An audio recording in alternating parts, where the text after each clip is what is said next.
말씀 나누겠습니다. 오늘 말씀은 오바댜 말씀입니다. 오바댜 1장 10절부터 우리 16절까지 말씀 함께 나누겠습니다.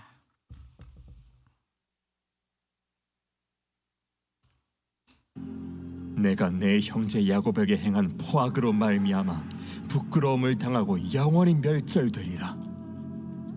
내가 멀리 섰던 날 곧 이방인이 그의 재물을 빼앗아가며 외국인이 그의 성문에 들어가서 예루살렘을 얻기 위하여 제비 뽑던 날에 너도 그들 중 한 사람 같았느니라.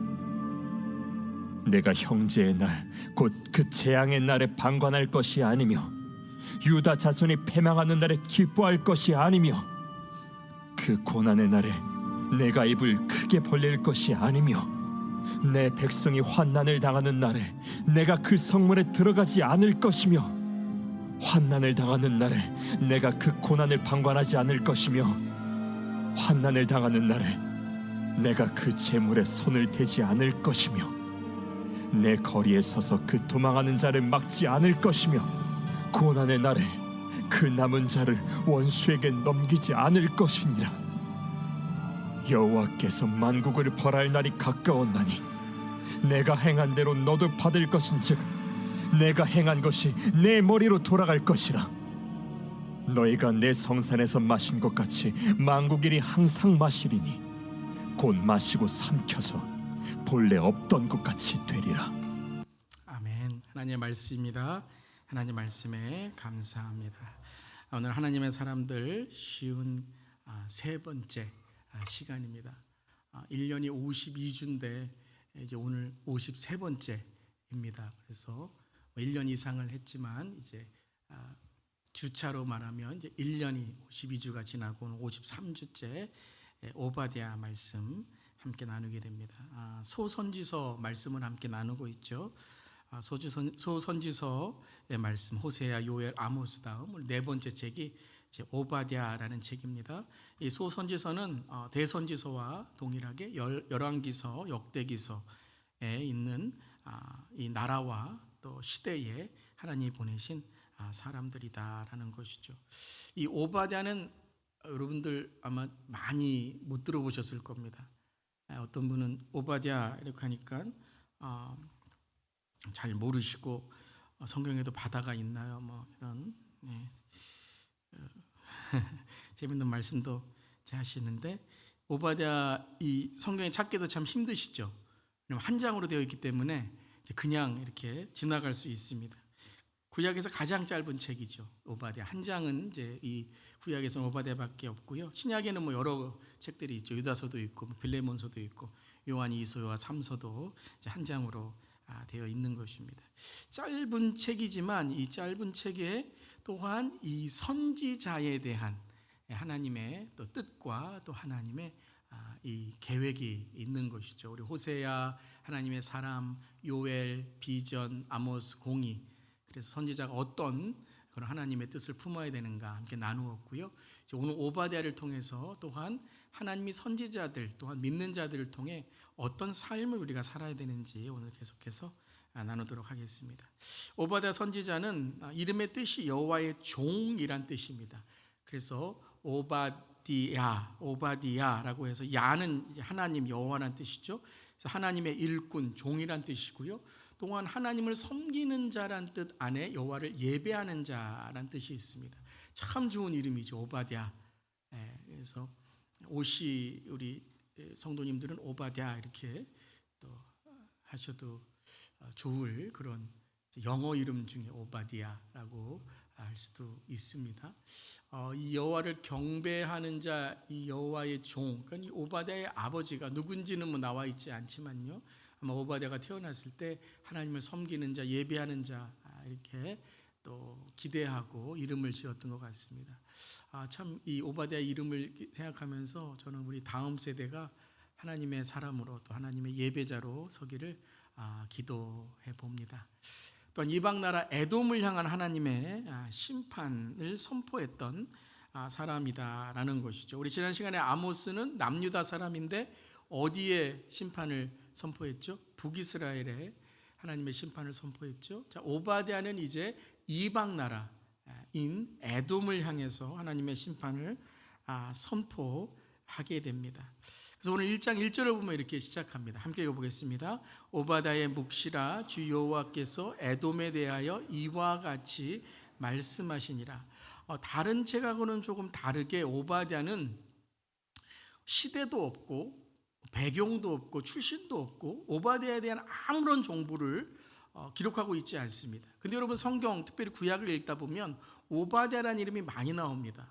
한 12명 정도의 오바댜라는 사람이 나오는데 그중에 대표적인 여러 가지 이제 오바댜라는 이름들이 이제 나오게 됩니다. 오바댜라는 이름이 그렇게 희귀한 이름이 아닌데 오늘 1절에서는 오바댜가 누구라는 것을 말하지 않고 있는 것이죠.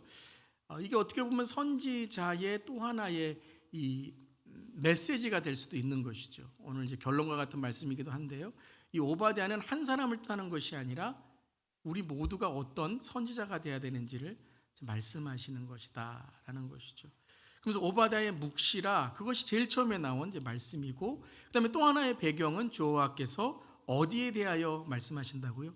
에돔에 대하여 이와 같이 말씀하신다라는 거예요. 그래서 두 가지의 딱 배경만 나와 있는 것이죠. 첫 번째는 오바댜의 묵시다라는 거예요. 오바댜의 묵시다. 자, 이제 묵시라는 단어도 우리가 그 앞에는 예언이다 혹은 계시다 이렇게 기록되어 있는데 오늘 묵시라는 단어를 씁니다. 물론 이 묵시다라는 단어는 계시, 묵시, 예언과 동일한 목적을 갖고 있습니다. 계시와 묵시는 엄밀히 보면 이렇게 거의 같은 의미가 있다라고 또 될 수 있지만 이 계시, 묵시, 예언은 선지자가 하나님의 뜻을 드러내기 위해서 묵시를 통해서 계시를 통해서 예언을 통해서 말하게 되는 것이죠. 근데 이것을 우리가 조금 이제 차이를 두고 우리가 보게 된다면요. 예언은 하나님의 계획에 대해서 말하는 거예요. 하나님의 하실 일, 하나님이 앞으로 이루실 계획에 대해서 말하는 것이 좀 예언에 가깝다. 그러니까 예언, 계시, 묵시다라고 했을 때 이렇게 다르게 우리가 표현하는 건 아니지만 하나님의 뜻이 다르다라는 건 아니지만요. 예언이라는 것을 우리가 엄밀히 우리가 좀 이 성경 전체를 통해 보게 되면 하나님의 하실 일에 대해서 계획에 대해서 말하는 것이고, 계시는 하나님의 관점에 대해서 말하는 거예요. 그래서 하나님이 앞으로 이루실 그런 하나님의 나라, 요한 계시록 혹은 다니엘의 계시, 하나님의 어떤 세계관, 어떤 하나님의 관점으로 세상을 통치하시는가에 대해서 우리가 보여주는 것이 계시라는 의미가 있고요. 그다음에 묵시라는 것은 하나님의 관심이다라는 거예요. 하나님이 무엇에 관심을 가지고 계신가? 하나님의 본 뜻이 무엇인가? 그러니까 하나님이 어떤 일을 하시는데 그 일에 하나님이 어떤 마음을 갖고 계신가를 묵시로 우리가 볼 수 있다는 거예요. 그러니까 이게 다르다는 의미는 아닙니다. 하나님이 다르게 있는 것이 아니라 이 세 가지가 바로 예언, 계시, 묵시에 다 포함되어 있다라는 거죠. 조금 우리가 풀어서 쓴다 그러면 바로 어이구 네, 하나님의 계시가 임한 것 같아요. 빨리 켜주시기 바랍니다. 네, 그래서 예언은 하나님이 말씀하시는 것, 말하심, 하나님의 말하심에 대한 거예요. 그래서 하나님의 하나님의 손에 대한 것이 되겠고요. 계시는 예언은 하나님의 말하심, 계시는 하나님이 보이시는 거예요. 하나님이 보여주시는 것. 하나만 넘겨주시겠어요? 하나님이 보이심, 눈에 대한 것이고요. 묵시는 하나님의 품으심, 마음에 대한 것이에요. 제가 이 말씀을 왜 드리냐 하면 여러분이 하나님의 어떤 뜻을 알 때에 이 세 가지를 여러분들이 한번 가만히 보시라는 것이에요. 하나님이 어떤 계획을 갖고 계신가, 하나님이 무엇을 말하시고 계신가 이런 것을 보고, 그다음에 하나님이 나에게 보여주시는 것들이 있어요. 하나님이 보여주시는 것들, 눈, 그다음에 하나님의 관점, 그다음에 하나님의 품으시는 마음. 여러분들이 어떤 일을 하는 것도 중요하지만 어떤 관점을 갖고 또한 어떤 관심을 갖고 할 때에 하나님의 뜻이 무엇인지를 보라라는 것이죠. 그래서 오바댜 안에는 특별히 하나님의 마음, 하나님의 관심이 무엇인지를 우리에게 보여주시는 것이다라는 것을 볼 수 있습니다. 자, 에돔에 대하여 에돔이라는 뜻은 불다란 뜻입니다. 불다. 그래서 이제 에돔이라는 이 말은 에서의 나라, 에서의 자손의 나라를 뜻하는 거죠. 에돔. 그래서 지도를 보면 잘 안 넘어가는데요. 지도를 보면 이 남유다 아래 이 에돔이라는 나라가 있습니다. 에돔이라는 나라가 있고요.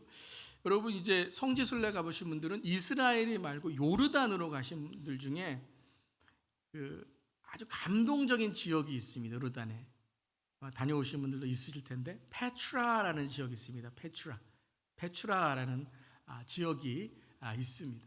그래서 이제 이 붉은 이런 사막에 이 바위 틈으로 들어가면 놀라운 그런 장소가 나옵니다.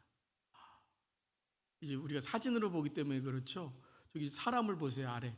그는 얼마나 이 크기가 감당치 못하는 그런 사람의 크기보다도 얼마나 큰 그런 바위에 새긴 이 사막의 이 붉은 바위들에게 새긴 이 왕궁이다라는 것이죠. 그래서 이 7대 불가사의 중에 하나가 이 요르단에 있는 페트라인데 이것이 바로 에돔의 수도였던 곳입니다. 이 페트라라는 도시가 바위 틈으로 되어 있고 아주 요새죠. 그래서 이곳에는 전쟁의 전략적으로도 요새가 되는 곳이고 또 무역으로도 아까 우리 지도를 보면 무역으로도 보면 이제 이스라엘이 다른 나라로 가기 위해서 남쪽으로 가기 위해서 통과해야 되는 곳입니다. 무역으로도 아주 번성했던 나라가 이 에돔이라는 곳입니다. 창세기 25장 23절을 보면 우리가 이제 에서에 대해서 우리 나오고 있죠. 함께 읽어보겠습니다. 여호와께서 그에게 이르시되 두 국민이 내 태중에 있구나 두 민족이 내 복중에서부터 나누이리라. 이 족속이 저 족속보다 강하겠고 큰 자가 어린 자를 섬기리라 하셨더라. 이 누구의 얘기죠? 에서와 야곱의 얘기죠. 그래서 이제 그 기한에 찬즉 태의 쌍둥이가 나오게 되죠. 그래서 먼저 나온 자는 붉고 이게 에돔 붉고 에서란 뜻이죠. 전신이 터럭 같아서 이름을 에서라 하였고 후에 나온 아우는 손으로 에서의 발꿈치를 잡았으므로 그 이름을 뭐라 그러죠? 야곱이다. 발꿈치를 잡은 자라는 뜻의 야곱이라는 이름을 짓게 되는 것이죠. 그리고 우리가 잘 알듯이 이제 야곱이 에서를 속여서 밭죽 하나로 장자권을 얻게 되고 또 축복권을 이삭을 속여서 얻게 되는 장면이 나오게 되는 것이죠. 그때부터 이제 둘의 사이가 안 좋다가 나중에 이제 에서와 화해를 하게 되지만 그 이후에도 계속해서 이 두 나라는 서로 적대적인 관계를 갖게 되는 것입니다. 그러면서 이제 사무엘 하를 우리가 보게 되면 우리가 사무엘 하 매일 퀴트로 보았는데요. 그때 에돔이라는 지역이 나오게 됩니다. 다윗이 이제 땅을 확장하면서 이 에돔을 이제 공격하게 되고 그때 소금 골짜기에서 에돔 사람 18,000명을 쳐 죽이고 돌아와서 명성을 떨치니라. 다윗이 에돔의 수비대를 두되 온 에돔의 수비대를 두니 에돔 사람이 다 다윗의 종이 되게 됩니다.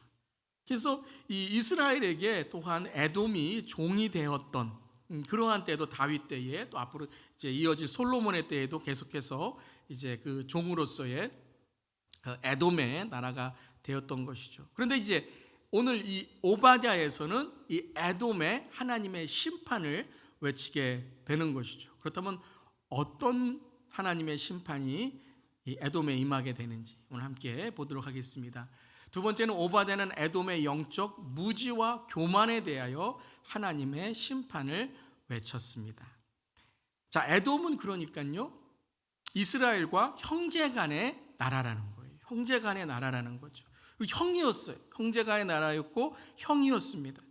그래서 힘이 없어서 또한 다윗의 종이 되었던 나라이기도 하지만 이 이스라엘을 통해서 에돔은 또한 하나님의 나라로서의 축복이 있는 나라라는 것이죠. 그런데 이 에돔은 영적으로 무지한 나라가 에서 이후에 계속해서 영적인 분별력을 잃게 되고 무지한 나라가 되었고 또한 교만한 나라가 되었다라는 것이에요. 참 우리가 이 신앙생활하다 보면 참 우리가 신앙생활할 때 참 많은 어려움을 주는 사람들 중에 가족들이 때로는 있잖아요. 신앙생활하거나 믿음생활할 때에 또 가장 전도하기 힘든 사람들이 어떤 사람이에요? 가족간이잖아요. 그 이유는 아마 서로를 잘 알고 있기 때문에 내 자신을 너무 잘 알고 있기 때문에 여러분은 그러한 이제 본이 되지 못한 모습, 이 있기 때문일 것입니다. 그런데 그러한 모습을 보더라도 이 복음이 전해지고 하나님을 믿는 가정이 돼야 되는데 이 에돔은 영적으로 무지했을 뿐만 아니라 교만했기 때문에 심판을 받았다라는 거예요. 오늘 오바댜 1장 2절 3절에도 이렇게 말씀하고 있습니다. 함께 읽겠습니다. 보라 내가 너를 나라들 가운데서 매우 작게 하였으므로 내가 크게 멸시를 받느니라. 너의 마음의 교만이 너를 속였도다. 자, 너를 나라들 가운데서 매우 작게 하셨다 그랬어요. 창세기 25장에 이제 너는 다스림을 받을 것이다라고 말씀하셨잖아요. 근데 그 이유가 에서를 멸시하고 에돔을 멸시하기 위함이 아니라 깨달으라는 것이었어요. 에서의 그 영적인 무지, 영적인 것을 멸시하고 팥죽 하나로, 세상적인 세속적인 하나로 하나님의 것을 그저 소홀히 여기고 경솔하게 여기는 그 태도, 그 마음의 교만이 너를 속였도다라는 거예요. 오바댜 1장 3절 4절에도 바위 틈에 거주하며 높은 곳에 사는 자여라고 시작하죠. 아까 우리가 보았던 이 그림이죠. 바위 틈에 거주하며. 나는 누구도 공격할 수 없어. 완전 요새죠. 이 바위 틈으로 적군들이 들어오면 위에서 공격하면 이기게 되는 거예요. 그리고 높은 곳에 사는 자여. 하나님께서 이 에돔의 모습을 통해서 교만한 모습을 보신 거예요. 내가 마음에 이르기를 누가 능히 나를 땅에 끌어내리겠느냐 하니 누가 나를 끌어내릴 것이냐.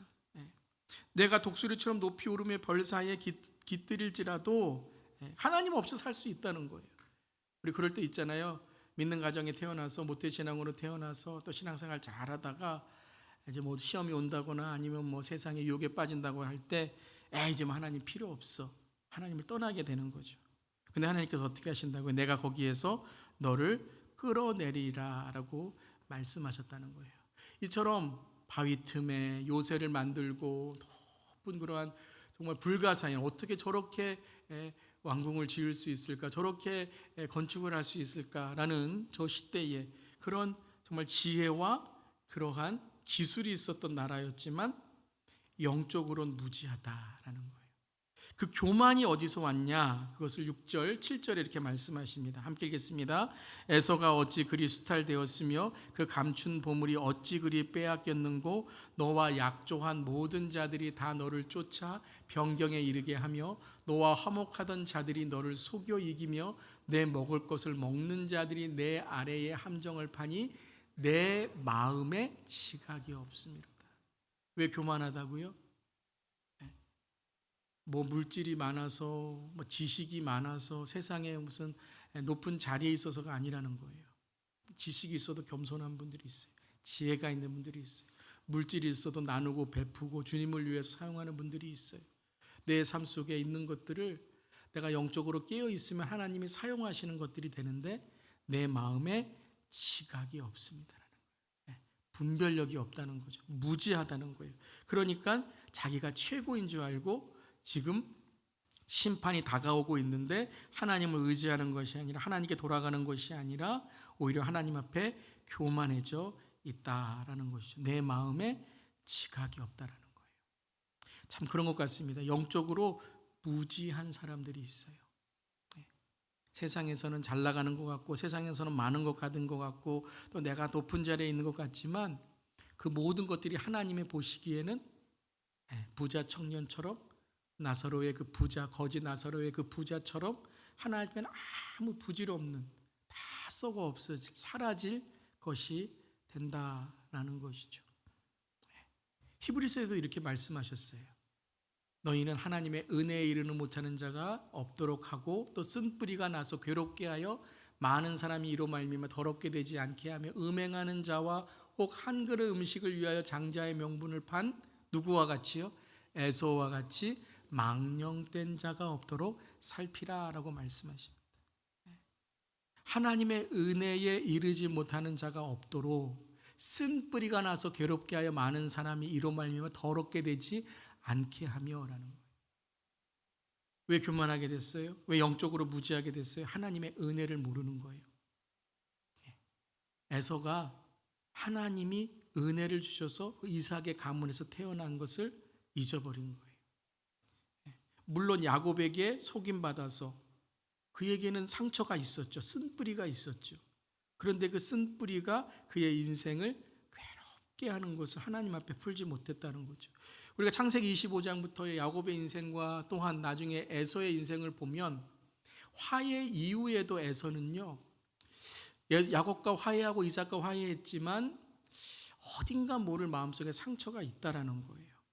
그러니까 여전히 그는 하나님께 돌아오는 자라기보다 그냥 세상에 한 발 걸치고 하나님께 한 발 걸치는 자처럼 살아갔다라는 거죠. 그것이 그에게 망령됐다. 이 망령됐다는 것은 바로 무분별한 삶을 살아가게 되었다는 거죠. 그래서 그의 자손들 에돔이 에서로부터의 그 망령됨, 그 무분별함에 믿음 없음을 유산으로 받게 된 거죠.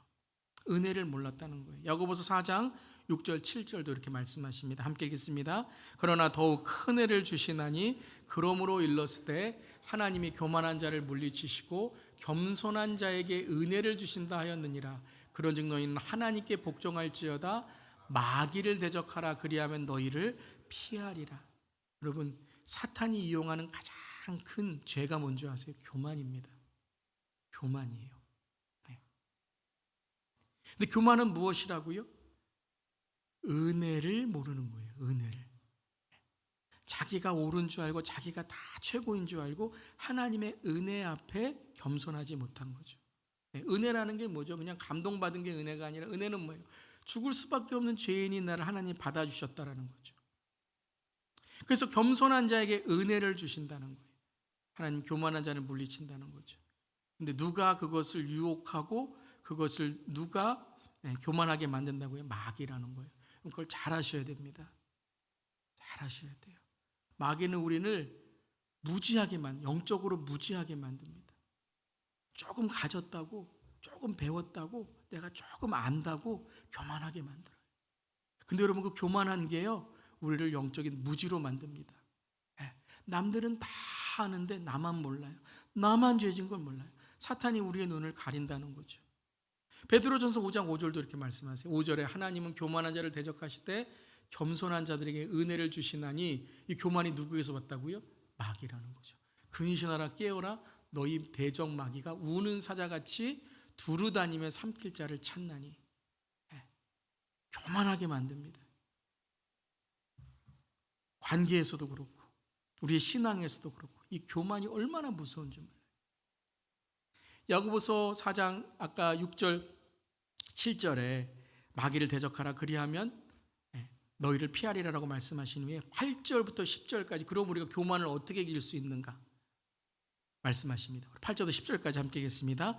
하나님을 가까이 하라 그리하면 너희를 가까이 하시리라. 죄인들아 손을 깨끗이 하라. 두 마음을 품은 자들아 마음을 성결하게 하라. 슬퍼하며 애통하며 울지어다. 너희 웃음을 애통으로 너희 즐거움을 근심으로 바꿀지어다. 주 앞에 낮추라. 그리하면 주께서 너희를 높이시리라. 이 말씀 읽으면 하나님께 가까이 하라, 마음을 성결하라, 이 말씀 우리가 이해할 수 있는데요, 슬퍼하며 애통하며 울지 너희 웃음을 애통으로 너희 즐거움을 근심으로 바꾸래요. 아니 여러분, 하나님 믿으면 기쁨도 있고 희락도 있고 하나님의 은혜도 있고 때로는 웃음도 있고 해야 되지 않겠습니까? 그런데 너희 웃음을 애통으로 즐거움을 근심으로 바꾸라는 거예요. 한마디로 말하면 분별력을 가지라는 거예요. 분별력을 가지라. 두 마음을 품은 자들아 마음을 성결하게 하라. 슬퍼하며 애통하며 울지어다. 너희 웃음을 애통으로. 뭐가 진정한 기쁨인지를 알아야 된다는 거예요.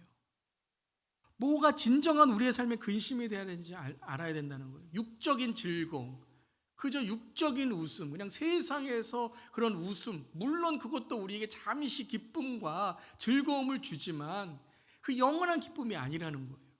그게 우리를 썩게 만들고 우리의 영혼을 죽이는 일이 된다는 거죠. 성령의 근심을, 하나님의 애통함을 우리가 알아야 된다는 거예요. 주 앞에 어떻게 하라고요? 낮추라라는 거예요. 낮추라. 하나님 앞에 하나님이 누구신지를 알고 주 앞에 낮추면, 겸손하면 주님께서 어떻게 하신다고? 너희를 높이시리라는 거예요. 교만이 아니에요, 여러분.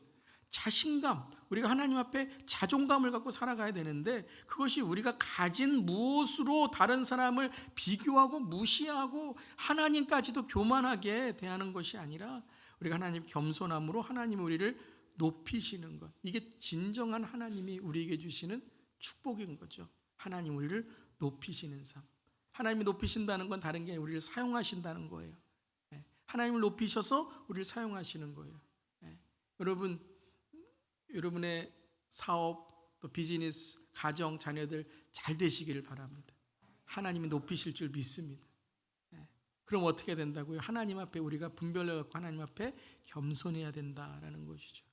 근데 이 에돔의 자손들, 에서의 자손들, 에돔은 하나님 앞에 무분별한 삶을 살고 세상에 있는 것들은 즐거워하고 기뻐하지만 하나님부터 멀어지는 것들을 경솔히 했다는 거예요.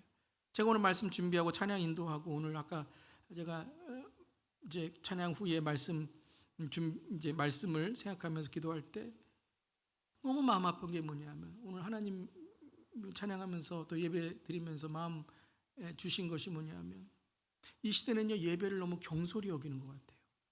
소홀히 여기는 것 같아요. 안 그러시겠죠. 여러분들은 안 그러시겠죠. 그런데 정말 우리 성도님들이 예배를 정말 소중히 여긴가? 여러분 예배를 왜 드리십니까? 왜 우리가 예배를 드려야 돼요? 좀 여유가 있어, 시간이 있어서 오늘 저녁에 좀 위로받기 위해서 목사님이 부탁했으니까, 아니면 오늘 나와야 되니까 직분 때문에. 여러분 이 시간 나사렛 예수 그리스도를 선포합니다. 다 이런 마음들 사라질지어다. 이게 다 내 중심이라는 거예요. 저도 설교해야 되니까 이게 제 중심이라는 거예요. 하나님 만나러 나온 줄 믿습니다. 여러분 사랑하는 사람이 있으면 그 사람 만나는 자체가 기쁜 거 아니겠습니까? 그런데 여러분 이 시대는요 하나님을 사랑하는 게 더 많은 것 같아요. 다 에돔이에요. 다 에돔, 다 에서예요. 팥죽 한 그릇으로, 지친 마음 하나로, 지친 육신 하나로 하나님의 것을 다 팔아넘겨요. 저도 그럴 때가 있고, 우리 다 뭐냐하면 하나님의 예배를 너무 경솔히 여긴다는 거예요. 어떤 탈북자분이 예배의 자유를 갖기 위해서 탈북하셔서 남한으로 오셨어요. 이제 예배의 자유가 있겠구나. 하나님께 예배드리는 게 얼마나 기쁨이 있나. 그런데 한 3개월 후에 이렇게 간증을 하시는 거예요. 내래 북한으로 다시 돌아가고 싶습니다. 이러면서 아니 남한에 와서 예배 자유롭게 드리고 누가 뭐라 그래요. 그런데 마음이 없대요. 마음이. 지하교회에서 촛불 켜놓고 성경도 이렇게 못 읽잖아요. 막 소리 나면 안 되니까 다 외워서, 그때는요 하나님을 섬기는 마음이, 열정이, 목숨을 걸고 예배드리는 헌신이 있는데, 예전에는 맘대로 예배드리고 아침에도 예배드리고 저녁에도 예배드리고 수요일날 못 가면 토요일날 가면 되지, 이런 마음으로 하니까 다시 돌아가고 싶대요.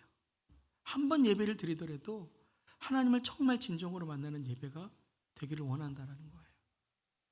물론 우리가 이렇게 자유롭게 예배드리고 자유롭게 신앙생활하는 건 얼마나 감사한 일이고 축복인 거죠. 핍박이 없어야 되겠죠. 고난이 없어야 되겠죠. 하지만 여러분, 핍박이 오고 고난이 올 때 정말 우리가 예배를 위해서 목숨을 걸고 하나님을 만나려고 정말 우리가 노력하고 있는가? 사랑하는 성도 여러분, 정말 예배에 더욱더 우리가 하나님을 만나는 그런 사모함과 열정, 목숨을 걸고 예배드리는 우리 모두 되길 바랍니다. 아멘. 사탄을 이길 수 있기를 바랍니다.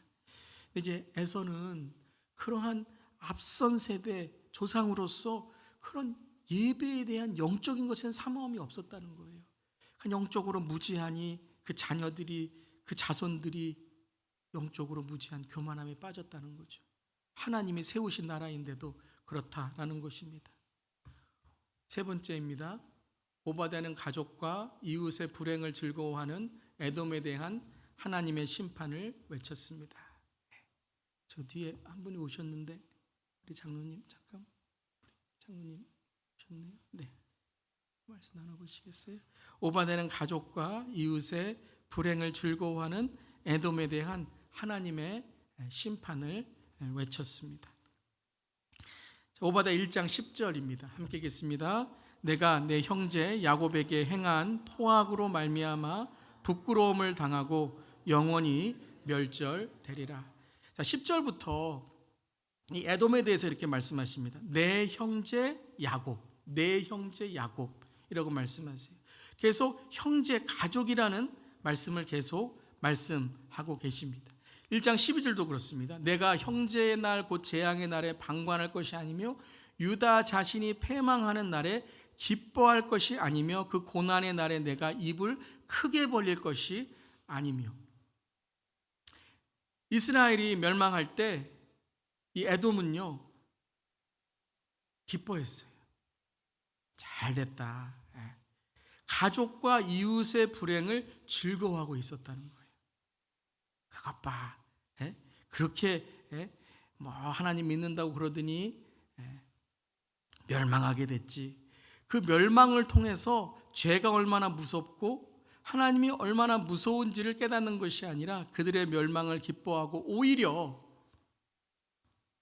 이 에돔은 이방 나라들 아수르, 이집트를 도와 이스라엘의 멸망을 그들을 도와서 일어나게 했다라는 것이에요. 여러분, 우리도 그렇습니다. 가족과 이웃의 불행을 우리는 주위 사람들의 불행, 때로는 주위 사람들의 어려움들을 우리가 함께 나누고 슬퍼하기보다 때로는 마음속에 그들의 불행을 즐거워하는 건 아니지만 그것 봐, 당연하게 그럴 때가 있다는 거예요. 그 믿는 자의 마음이 아니다라는 거죠. 오늘 에돔에 하나님께서 그 이스라엘의 패망을 즐거워하는 마음이 하나님이 어떻게 하신다고요? 심판하신다는, 고난의 날에 내가 입을 크게 벌릴 것이 아니다. 너희에게도 심판이 임할 것이다 라고 말씀하시는 거죠. 두 가지의 목적이 있죠. 이스라엘에게 위로를 주시는 말씀이 있는 것이죠. 너희가 회개하고 돌아오면 그 이방 나라의 그 너희들의 그 패망을 기뻐했던 나라들 내가 심판할 것이다 라는 말씀이죠. 두 번째 목적은 무엇이죠? 에돔에게 하시는 말씀이죠. 너희가 이 패망을 기뻐할 것이 아니라 너희도 죄를 회개하고 하나님께 돌아와야 된다라고 말씀하시는 거죠. 근데 그 이유가 무엇이냐면 에돔에게는 형제다라는 거예요. 형제다, 가족이다, 이웃이다라는 것이, 같은 성도다라는 것이에요. 우리가 서로 아파하고 서로 슬퍼하고 그리고 죄를 졌을 때에는 내 가족이 그러한 하나님 앞에 죄를 진 것에 대해 애통할 수 있어야 되는데 그것에 대해서 기뻐하고 그것에서 나몰라라 하는 것이죠. 그래서 그 패망을 기뻐하고 불행을 기뻐하는 일들은 어떤 일에서 나오는가? 그게 4번입니다. 함께 읽겠습니다. 오바댜는 나의 책임을 다하지 않고 방관한 에돔에 대하여 하나님의 심판을 외쳤습니다. 오바댜는 에돔의 책임을 묻고 있어요. 그건 무엇이냐면 같은 형제잖아요. 같은 가족이잖아요. 같은 성도잖아요. 같은 교회의 한 가족, 같은 믿는 자로서 그 책임, 형으로서 가족으로서 책임은 무엇이냐면 그들의 죄에 대해서 아파하고 함께 멸망해서 아파하고 어떻게 하면 회개할 것인가에 대해서 함께 아파하고 죽게 나와야 되는데 그들은 방관했다라는 거예요. 아까 말씀에서도 방관하고 기뻐했다라고 말씀하시죠. 13절에도 이렇게 말씀하십니다. 내 백성이 환난을 당하는 날에 내가 그 성문에 들어가지 않을 것이며 환난을 당하는 날에 내가 그 고난을 방관하지 않을 것이며 환난을 당하는 날에 내가 그 재물에 손을 대지 않을 것이며. 방관했다는 거예요. 기뻐하는 것만이 아니라 그들은 그들의 멸망에 대해서 나몰라라 했다는 거예요. 오늘 여러분, 이 에돔은요 특별한 거예요. 그냥 이방 나라 아수르, 이집트가 아니라 형이에요. 이스라엘의 형제예요. 형이고 먼저 태어난 자예요. 그러면 어떤 것을 해야 돼요? 영향력을 주고 믿음으로 이끌어주는 나라가 돼야 되는데 오히려 그들은 하나님과 멀어지고 그리고 그러한 죄를 보았을 때, 멸망을 보았을 때 기뻐하고 그리고 그것을 방관하고 나몰라라 했다는 거예요. 여러분 잘 들으시길 바랍니다. 우리가 신앙생활은 지난 주에도 동일한 우리의 메시지이기도 하지만 개인적인 신앙, 개인적으로 은혜 받는 영적인 하나님의 그러한 은혜가 있지만 공적인, 사회적인, 또 나에게 맡겨준 영혼에 대한 우리의 책임이 있다는 거예요. 오늘 에돔에게도 그 말씀을 하시는 거예요. 너희가 형제인 나라에 대해서 그 멸망과 그 죄에 대해서 함께 슬퍼하고 주님께 나오는 것이 아니라 기뻐하고 방관하는 일에 대해서 하나님이 심판을 하신다라는 거예요. 오늘 15절에 이렇게 말씀하시죠. 함께 읽겠습니다. 여호와께서 만국을 벌할 날이 가까웠나니 내가 행한 대로 너도 받을 것인즉 내가 행한 것이 내 머리로 돌아갈 것이라. 내가 행한 대로 너를 받을 것이요 내가 행한 것이 내 머리에 돌아갈 것이라 라고 말씀하시는 거예요. 행한다는 게 뭐예요? 어떤 삶을 살아가느냐라는 거예요. 어떤 신앙으로 삶을 살아가느냐, 그게 행함이라는 거예요.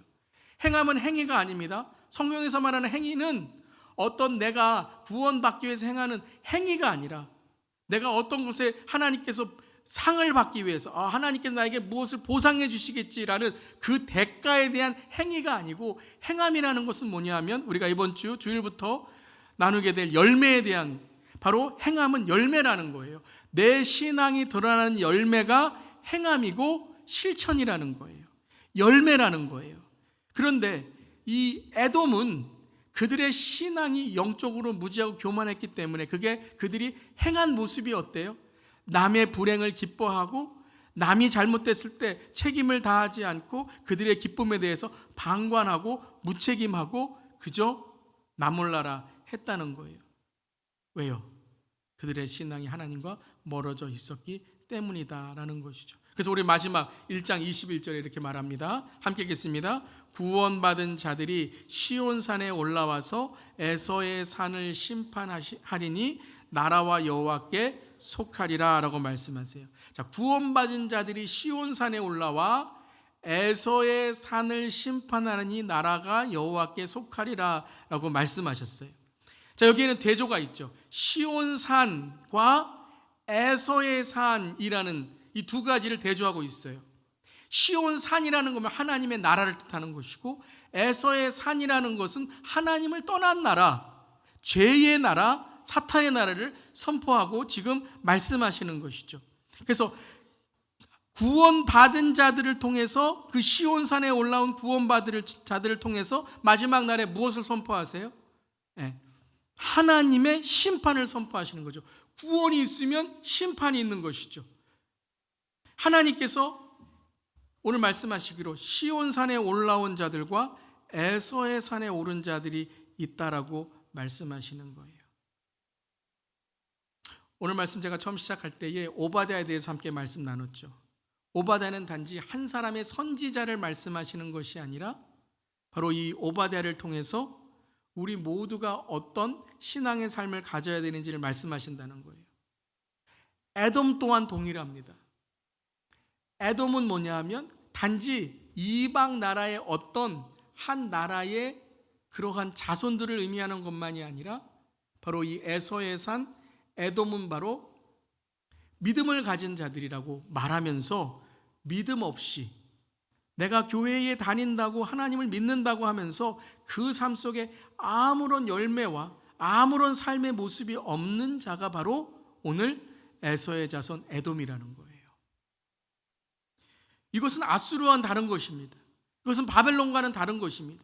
이건 그냥 어떠한 다른 하나님을 모르는 사람에 대한 말씀이 아니라는 거예요. 오늘 말씀은 믿는 자들에게 말씀하시는 거예요.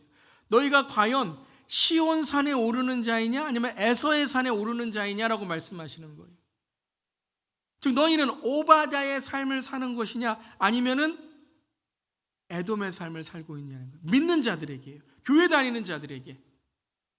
그 마지막 날에 하나님께서 심판하실 때에 교회에 다니고 우리가 믿음이 있다고 말은 했지만 하나님께서 우리를 보실 때에는 시온산에 오르는 자가 아니라 에서의 산에 오르는 자가 될 수 있다는 거예요.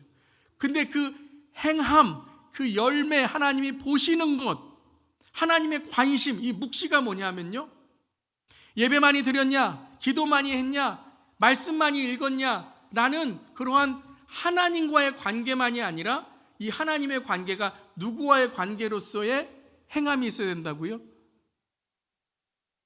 첫 번째는 어디예요? 가족입니다. 오늘 말씀 이거예요. 가족이에요, 여러분. 먼 사람이 아니에요. 내가 뭐 어디 가서 선교해야지. 내가 예배 보고 뭐 지난주 선교 주일이니까 내가 하나님 내가 선교하겠습니다. 땅까지 복음을 전하겠습니다. 아수르에, 바벨론에, 다음 주 요나, 뭐 니누에에. 오늘은 그 말씀이 아니에요. 가족을 말씀하시는 거예요. 야곱이냐 에서냐를 말씀하시는 거예요. 마태복음 11장 16절 17절에 이 세대를 무엇으로 비유할까? 비유하건대 아이들이 장터에 앉아 제동물을 불러 이르되 우리가 너희를 향하여 피리를 불어도 너희가 춤추지 않고 우리가 슬피 울어도 너희가 가슴을 치지 아니었다함과 같도다. 이 말씀을 우리가 읽으실 때에 많은 분들이 이 세대는 참 썩었어. 피리를 불어도 뭐 기뻐하지도 않고 슬피 울어도 너희 가슴을 치지 않는다. 물론 그게 세대의 모습이에요. 저 세상 사람들 저래. 여기서 가장 여러분 예수님이 말씀하신 핵심적인 말씀은 뭐냐면요, 세대와 아이들입니다. 세대와 아이들. 즉 부모가 어떻게 키웠느냐라는 거예요. 예수님이 십자가를 지면서 뭐라고 말씀하셨어요? 너희는 나를 위해 울지 말고 너희와 너희의 자녀들을 위해, 다음 세대를 울라 말씀하셨죠. 내가 십자가를 지는 이유는 내 자신을 위해 십자가를 지는 게 아니라는 거예요. 너희들과 누구요? 너희의 자녀들을 위해서. 바울과 실라가 빌립보 감옥에서 감옥문이 열렸을 때 그 간수가 와서 제가 어떻게 구원을 얻을 수 있겠습니다라고 물어봤어요. 그때 뭐라고 했죠? 너와 내 집이 주 예수를 믿으라 그래야만 구원을 얻으리라고 말씀하셨어요. 너와 내 집이. 너와 내 집이. 너 혼자 예수 믿는 게 아니라 너를 구원하는 것은 단지 지금 이 시간에, 그때는 죄수가 다 도망가면 간수는 사형이에요. 그걸 물어본 거예요. 제가 어떻게 해야 제 목숨을 구할 수 있습니까? 하는 거예요. 그런데 네 목숨만, 당신의 목숨만 구하는 지금을 물어보지 말고 당신과 당신의 가족과 당신의 자녀들과 손주들과 당신의 올 세대들이 예수님의 구원을 통해서, 믿음을 통해서 천국 가는 영생과 구원을 얻는 그 구원을 받으시길 바랍니다. 고백하는 거예요. 그걸 받아야 되지 않겠습니까? 예수님이 이렇게 말씀하시는 거예요. 이 세대의 아이들이 이렇게 된 건 누구 때문이라고요? 부모들 때문이라는 거예요. 앞선 세대, 지금의 세대가 그들을 그렇게 키웠다는 거예요. 이것은 단지 사람들만이 아니라 전통, 형식, 신앙이라는 이름, 교회가, 앞선 세대가 다음 세대를 믿음으로 키우지 않는 세상적인 세계관, 세상적인 가치관이 교회로 들어와서 교회가 우리 자녀들을 하나님의 말씀이 아니라 세상의 가치관이 세상의 성공처럼 말하는 교회까지도 그렇게 됐다는 거죠. 그래서 19절을 보면 이렇게 말씀하시니 이렇게 말씀하셨어요. 인자는 와서 먹고 마시매 말하기를 보라 먹기를 탐하고 포도주를 즐기는 사람이요 세리와 죄인의 친구로다 하니 라고 말씀하세요. 예수님이 오셔서 금한 사람, 금지한 사람, 부정한 사람, 그 사람들과 함께 식사하시고 세리와 죄인의 친구가 되셨어요. 그래서 마지막에 이렇게 말씀하세요. 지혜는 그 행한 일로 인하여 옳다함을 얻느니라라고 말씀하세요. 말한 게 중요한 게 아니고요, 배운 게 중요한 게 아니고요, 조금 더 우리 예배 우리가 함께 드리니까요, 은혜 받았다고 해서 중요한 게 아니라는 거예요. 그 은혜 받은 것, 우리가 배운 것, 우리가 깨달은 것, 우리가 말씀 속에서 받은 그 모든 진리의 말씀들이 우리의 삶에서 어떻게 된다고요? 행한 일로 인하여, 행한 일이 뭐예요? 열매. 그 열매, 지혜가 맺게 하시는 열매, 진리가 맺게 하시는 열매를 통해서 무엇을 얻는다고요? 옳다함을 얻느니라는 거예요. 옳은 것을 보여주는 게 아니라 하나님께서 옳다함을 얻느니라는 거예요. 전통, 형식, 이 모든 것 중요하지만 그 안에 하나님의 의, 하나님의 진리가 없으면 그 모든 것도 뭐라고요? 다 없어질 거라는 거예요. 오늘 우리가 하시는 말씀이 이거예요. 저로부터 시작해서 여러분 가족들을 위해서 기도하시기를 바랍니다. 여러분 내가 어디 가서 선교한다, 전도한다 너무 좋아요. 너무 감사해요. 믿지 않는 가족들이 있으면 여러분 눈물로 기도하셔야 된다. 하나님의 에돔을 부르신다는 거예요. 첫 번째 이방 나라가 에돔을 부르신다는 거예요. 순서가 이 소선지서의 순서가 너무너무 우리에게 은혜를 준다고 말씀드렸죠. 지난 시간에 아모스는 뭐예요? 북이스라엘 가서라는 거예요. 북이스라엘 가서. 오늘은 뭐예요? 가족이에요. 믿지 않는 가족, 믿지 않는 자녀, 믿지 않는 자녀. 여러분 우리가 믿는 사람으로서 우리의, 저도 참 두렵고 떨리는 마음으로 말씀드리는 거지만 가장 첫 번째의 믿음의 열매는 누가 돼야 될까요? 자식은 태의 열매요, 자식은 상급이요라고 말씀하셨어요. 자녀가 돼야 된다는 거예요. 제일 어려워요. 제일 어려워요. 가족, 형제, 부부, 자녀 제일 어려워요. 그런데 내가 아니면 누가 전도하겠습니까? 물론 다른 사람이 와서 전도할 수도 있겠지만 나보다 절실한 사람이 어디 있겠습니까? 여러분 그 시온산에 서 있는 저 여러분 되기를 바랍니다. 오바댜에게 너 에돔에 가서 그거 봐, 너희들이 이스라엘 고소하다 그러더니 잘됐다, 이 마음이 아니에요. 시온산이라는 게 뭐라고요? 이스라엘이 회복되는 거예요. 야곱과 에서가 회복되는 거예요. 온전한 아브라함이 회복되는 거예요. 그 시온산에 서 있는가, 아니면 오늘 믿는다라고 말은 하지만, 내가 믿는 가정이다라고 말은 하지만, 내가 뭐 땅까지 복음을 전하게 선교하겠다, 뭐 전도하겠다고 말은 하지만, 내 기도에 진짜 여러분 가족들이 있습니까? 자녀들이 있습니까? 내 눈물에 정말 가족들을 위해 눈물을 흘리는 그 눈물이 있습니까? 아니면 그냥 겉보기로만 내가 에서의 삶, 에돔의 삶, 에서의 산에 서 있지는 않습니까? 사랑하는 성도 여러분, 이 가족이라는 건 단지 여러분의 가족만이 아니라 우리 교회 가족도 포함되어 있는 것이죠.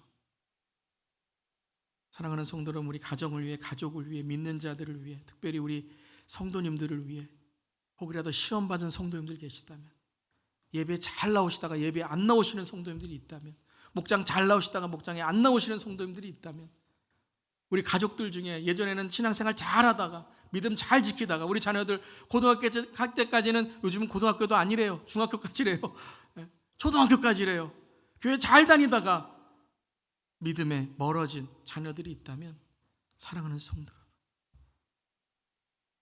눈물로 기도한 우리 모두 되기를 바랍니다. 근데 그게 뭐가 돼야 되냐면, 여러분 그냥 눈물만 흘리는 것이 아니라 그들이 불행함을 당했을 때, 아픔을 당했을 때 함께 해주는 사람이 되셔야 돼요. 우리 자녀들이 어려움을 당했을 때 함께하는 부모님, 함께 눈물 흘려줄 수 있는 부모님이 돼야 된다는 거예요. 그것 봐, 그러니, 그렇지, 이게 아니라, 또 하나의 잔소리가 아니라, 진짜 그들이 부모님 필요하고 하나님이 필요하고 믿음이 필요할 때에 그때 여러분들이 기회를 잡고, 평소에는 너무나 어렵지만 그때가 기회라는 거예요. 어려울 때, 필요할 때, 그때 여러분들이 잔소리나 그들에게 여러분의 마음에 쓴소리가 아니라 하나님의 사랑과 하나님의 길을 보여줄 수 있는 그런 믿음의 앞선 세대, 믿음의 앞선 믿는 자가 되시기를 주님의 이름으로 축원합니다. 오늘 시온산은 어디예요? 마지막으로 함께 하겠습니다. 영적으로 깨어 하나님의 마음으로 가족과 이웃의 웃음과 눈물에 공감하며 그들의 죄에 대하여 애통하며 살고 있는가? 이것이라는 거예요, 여러분. 그냥 가서 잔소리하고 많이 교회 다녀, 예배 열심히 해야 돼, 이것뿐만 아니라 내가 본을 보이고 영적으로 깨어서 하나님의 마음을 갖고, 그들이 특별히 어려울 때에 그들의 눈물에 웃음에 공감을 갖고 그들의 죄에 대해서 애통하며 살고 있는가? 아니면 함께 하겠습니다. 에서의 산, 영적으로 무지하고 교만하여 나만 주장하고 나만 옳다고 하며 남들에게 상처를 주고 가족과 이웃에 대한 하나님의 주신 책임에 대하여 방관하며 살고 있는가? 사랑하는 성도 여러분, 참된 믿음을 갖는 우리 모두 되기를 바랍니다. 특별히 우리 가족들을 위해서 가장 어려워요. 정말 어려워요. 그렇지만 하나님이 우리에게 맡겨주신 영혼이고 우리에게 맡겨주신 가족인 줄 믿습니다. 그럴 때 우리가 기도할 때 하나님이